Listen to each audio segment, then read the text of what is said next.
संत शिरोमणि आचार्य भगवान श्री विद्यासागर जी महामुनिराज की जय।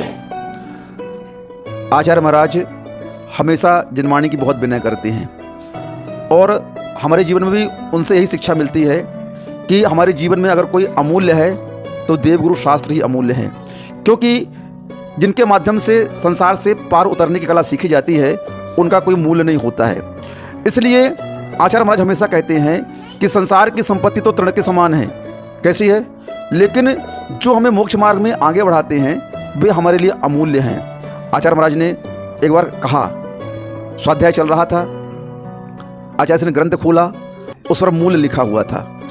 आचार्य महाराज कहते हैं, देखो तो कैसा जमाना आ गया, अमूल्य के ऊपर मूल्य लिखा हुआ है। क्या लिखा हुआ है?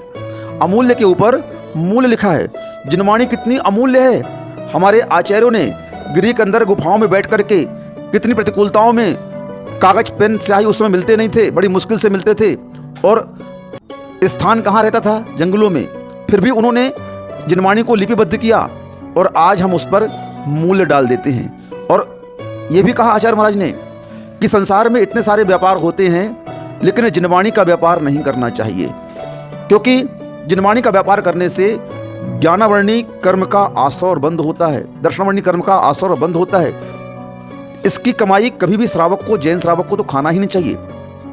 प्रेस आदि में छपना अलग बात हो गई, लेकिन छपने के बाद में उस मूल्य से ऊपर बेच करके धन कमाना ये बात अलग हो गई।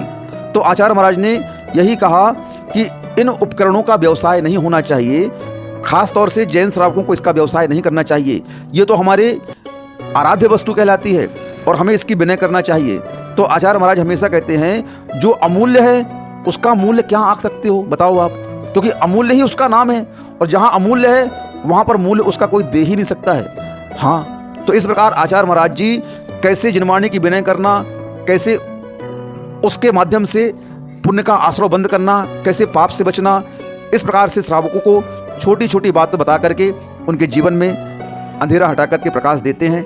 ऐसे गुरुदेव के चरणों में हम सभी का बारंबार नमोस्तु नमोस्तु।